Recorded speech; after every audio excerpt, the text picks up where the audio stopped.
Hey everybody, it's Robin with Creativity RV, and like I said in the thumbnail, today I have a very big announcement, but also, as usual, I'm going to answer all of your best questions from the View Queue 2 weeks ago, including who do you call for a wellness check on a camper? How do your pets stay cool? What does it take to have YouTube success?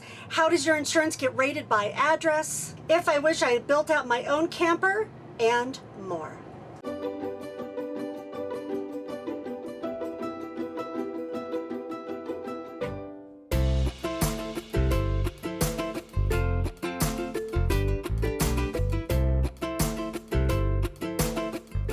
Everybody, it's Robin. I'm going to get right into the View Queue today.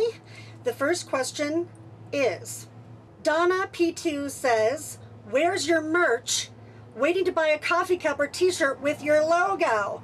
Okay guys, the big announcement that I have today, and then I'm going to get to your questions, is that I finally came out with my merch. So this is a hoodie, and I have, of course, my logo on coffee mugs and stickers and t-shirts and tank tops and long sleeve shirts and hoodies. I have to tell you guys, this one is really comfortable. I'm really glad I got this one. But not only did I design these, I also designed a whole bunch of other t-shirts. You can see them in the bar down below my videos from now on.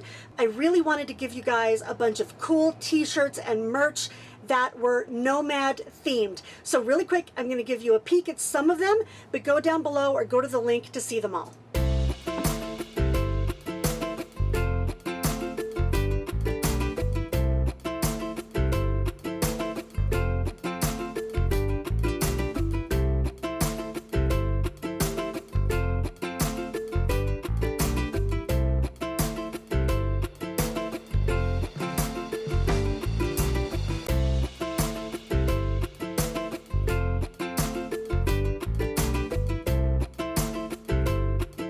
That's it, you guys. Take a peek down below at the store. New designs are going to be coming out all the time because I've just fallen in love with coming up with them and designing them. I hope you like them too. Please let me know if you do down in the comments below, or if you want to see anything else. Okay, back to your questions. Miss Creativity. Too much caffeine had me up till 4:30 in the morning. I know how you feel. So I was surfing YouTube and found your videos. I watched several, but I would like to watch them all, specifically in order. Do you have a list in the order they were published? YouTube doesn't seem to do that.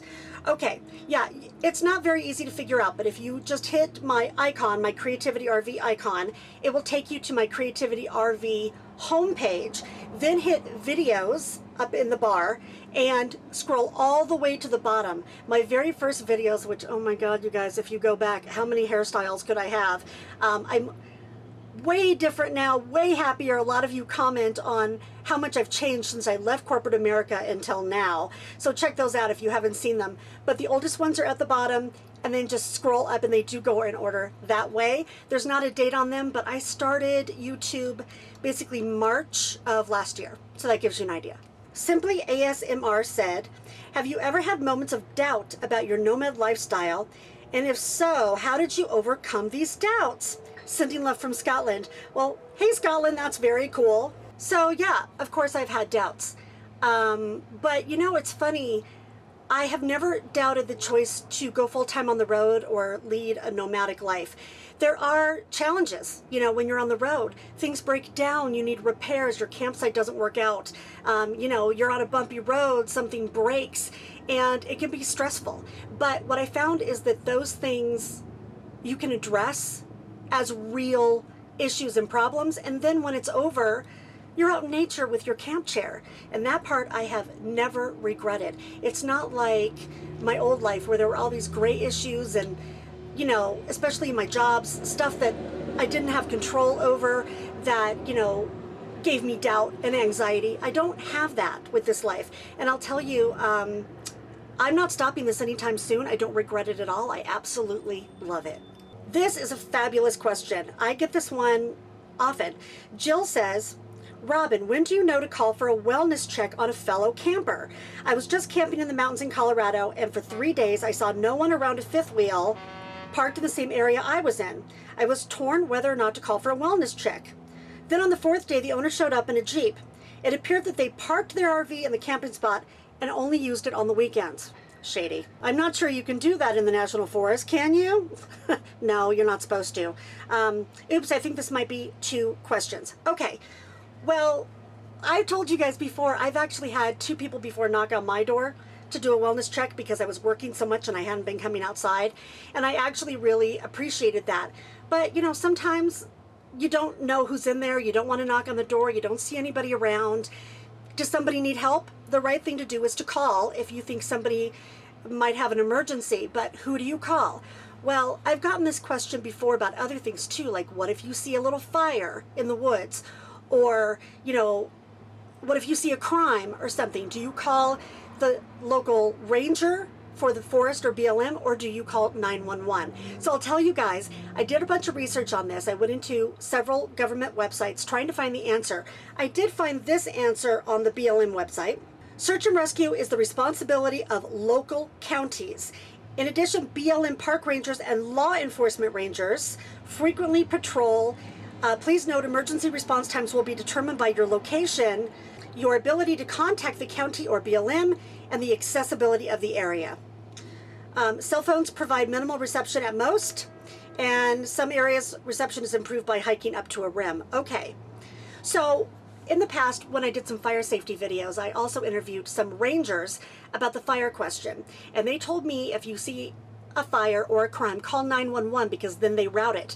But for this question, I actually wrote the press offices at the National Forest Service and the BLM service, and I have to say, the BLM did not get back to me, but the Forest Service person was all over it. And so I'm going to tell you what she said.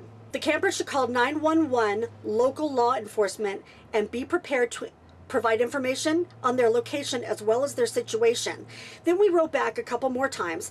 Basically, what you want to do is know your GPS location. You know, if you're on Google Maps, just so you guys know this, you just press your thumb down on the map where you are, and after a second, your GPS will pop up. So if you need that to give to somebody, that's how you can do it. I asked her subsequently after this question if there were times that local law enforcement called the rangers. Well, yes. Sometimes they do, depending on the situation. So the ranger law enforcement guys handle things like crimes in the natural area, like timber theft or poaching or something like that. So if that's what you report, the 911 operator might route you back. But it still is best to call 911 if it's crime or an emergency, and they will route it to the appropriate office. Now remember, public land has all kinds of different offices and responsibilities, and it could be hard for us to find the right office anyway.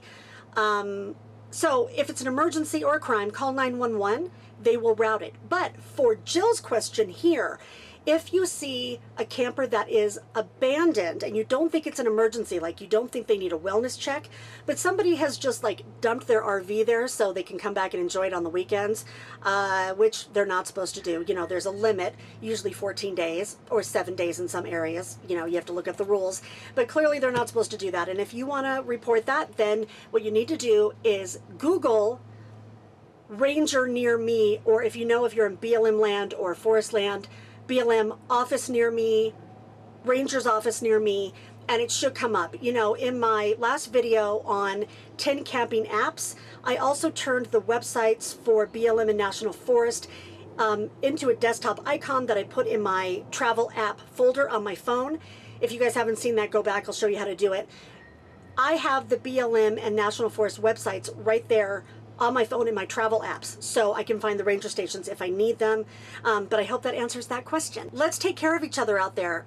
Personally, if I was having a medical emergency and there weren't that many people around and somebody passed me, I would want them to call if they thought I was having a problem. That's just me. You might feel differently. Let me know below. Living the RV Loca Life, who always has great questions. Hey girl, do you have any pointers for a small YouTube channel? We put out a video once a week, and I know the rules for YouTube is 1,000 subscribers and 4,000 watched hours. That's to be monetized, you guys, if you don't know that, and we're not even close. Appreciate your help. Yeah, I mean, as of the taping of this video, I'm about to hit 100,000 people. I just can't even believe that. So how YouTube decides where to put your videos and how people discover them is what you have in your subject line, what you have in your description. So they're looking for the keywords there, like tag words, and then your tags, and how well it does like in the first day. Then they will promote it a little bit more. And then my understanding is they also tend to give more visibility to channels that have a good ratio of thumbs up to thumbs down.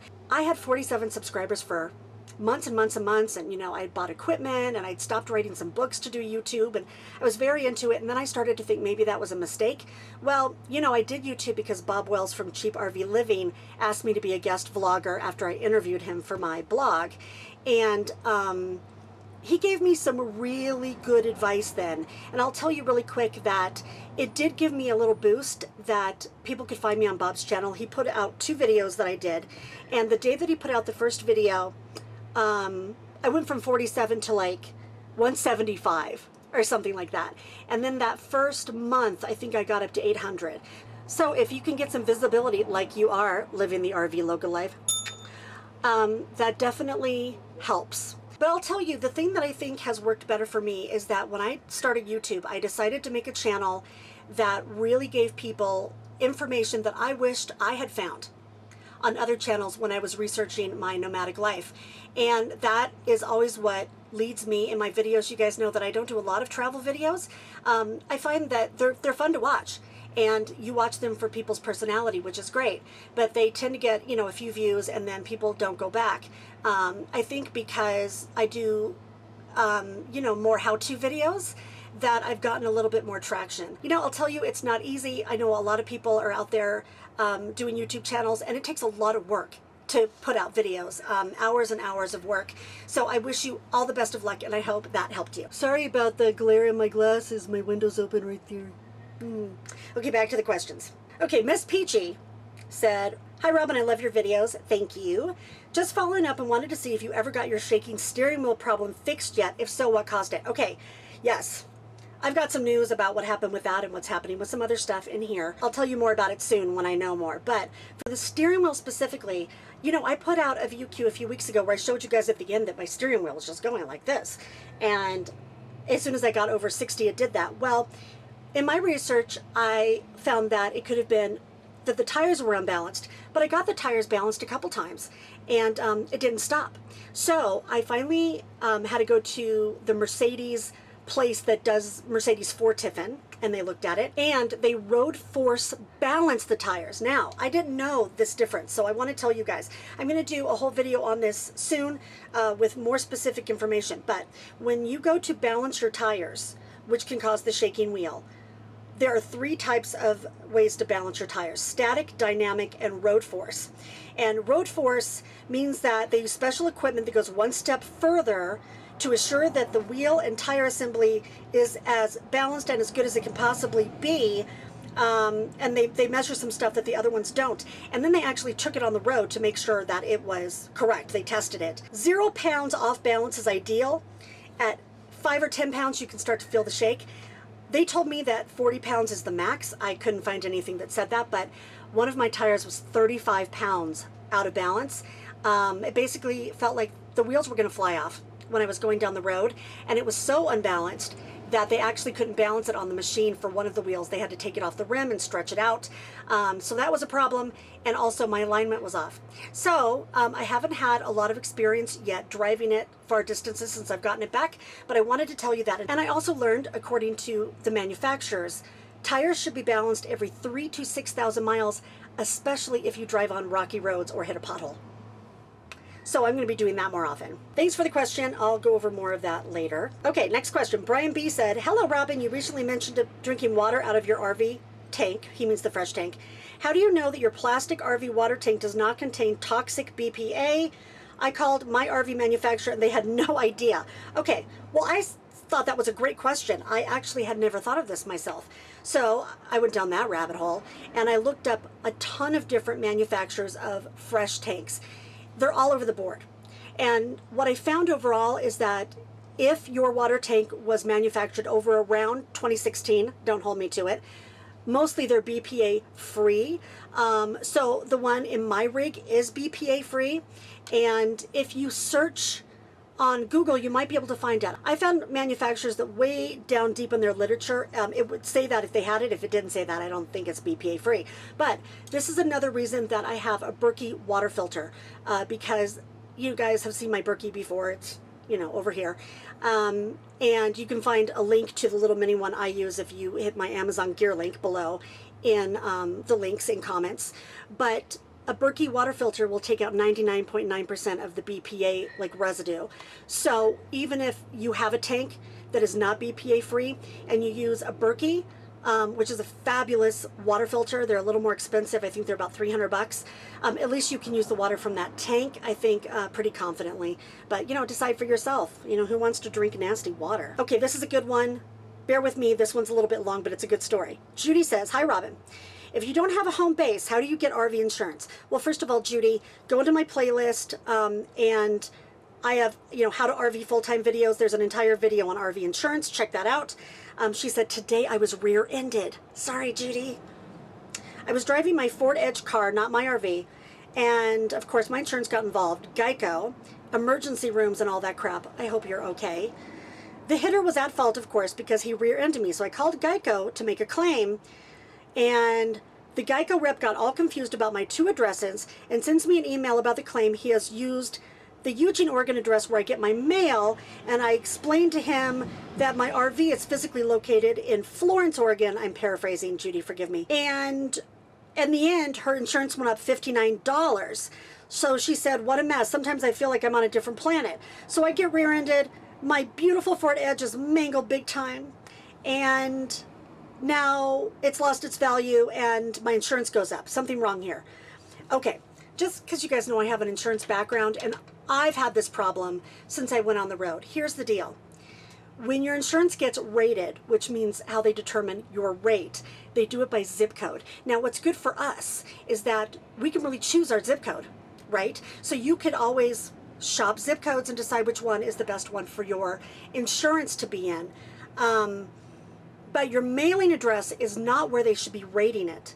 They should be rating it at the physical or garaging address because that's where the risk is, right? And I'll tell you, you know, most insurance is done by 800 numbers now, like Geico or like I have Progressive. And I'll tell you that those people are not usually trained as well as maybe agents are. And I've had conversations with people on the 800 lines about this exact same thing. And when you say my garaging physical or resident address, whatever you want to say, is different than my mailing address, about 50% of the time, I don't think the rep knows what that means. You know, those computer systems, you know, are like little drop-down things where they choose different options. And I think it's so unusual that maybe a lot of these reps don't know. So you just kind of have to harp on it. And it sounds like your rates didn't go up because of the accident itself. It sounds like at your renewal, it should have been at your renewal, not in the middle of the policy.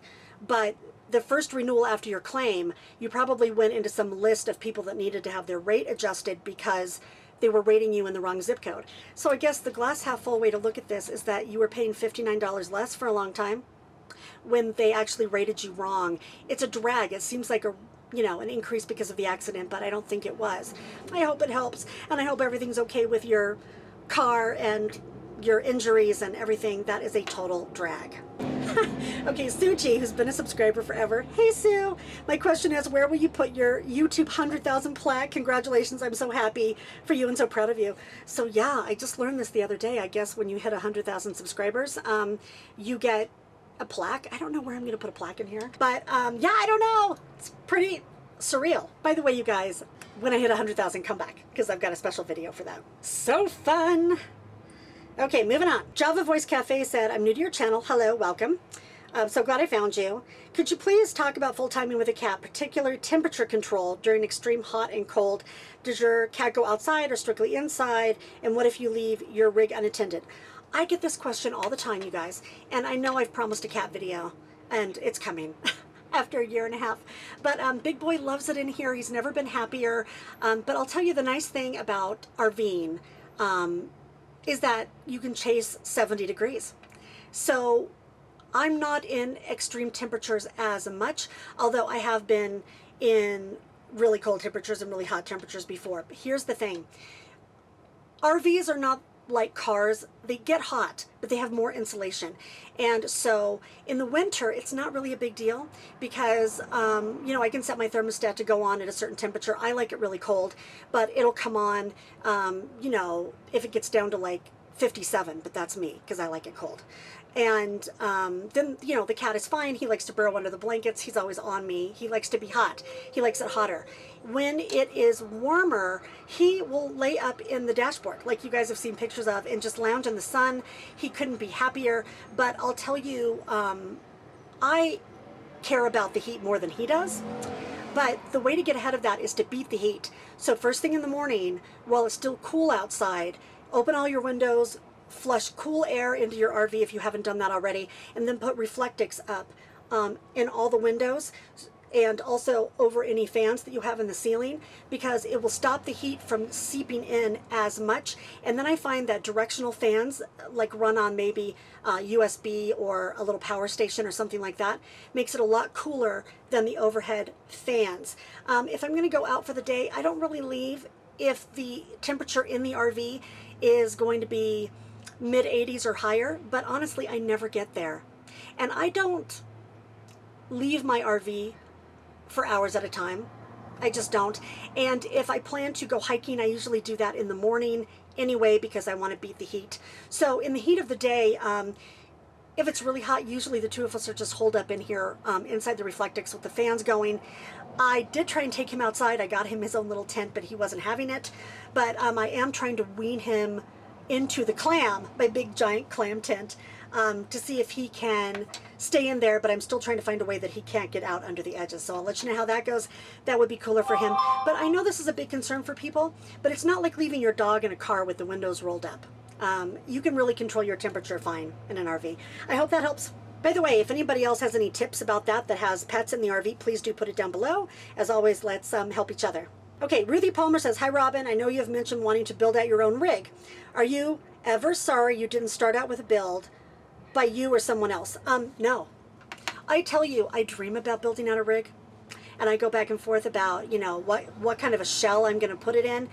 But I've been on the road, God, 2.5 years, a little more now, and I just now know what I want. It's hard to know how much cabinet space you need, or what kind of appliances you need, or what kind of, for me, office space or bed space or whatever you need until you're actually on the road. Plus, when I started, I didn't know how anything worked in conjunction with anything else, and surely I would have made a mistake, I think, for me. Now, everybody else is different, but I'm kind of glad that I got my feet under me in a different rig, because now, if I was going to build one out, it will be my forever rig. Okay, and finally, Dolly says, "Hi Robin, have you ever traveled to Mexico in your RV? We're hoping to go to San Felipe in Baja, California in December, and would love to hear your thoughts on safety." Well, okay. No, I have not been to Mexico except for one time with my friend Carol. I'll tell you because I don't do a lot of travel videos, but when Carol and I went to Molar City, oh my gosh, what is that place called? What is it called? They call it Molar City because there's so many dentists there. You know, we just parked and walked across the border, and there were border agents on both sides, and it was very touristy, and so that felt safe. It felt pretty safe. So you guys check out the video with me and Carol going to Mexico, because I don't do many travel videos, and I think it's like the funniest video that I've ever done on travel. I had a blast, and if I'm having a bad day, I just go back and watch it myself because it's so funny. But I'm hoping the rest of the Creativity RV community can jump on. I want to know too, have you guys traveled to Mexico? Did you feel like it was safe? Did you have any problems? Let us know down below. Thank you as always for all the great questions. If you have a question for the View Queue, please do put it down below. And in 2 weeks from today, I will choose the next round of questions. Again, check out my playlist or my blog. A lot of answers can be found there. And please do ask again if you've got a question that you can't find the answer to and I have not answered it yet. And oh, again, check out the new merch down below or in the link in comments. And love the other t-shirts. Love them. Hope you like them too. Everybody have happy travels out there and be free.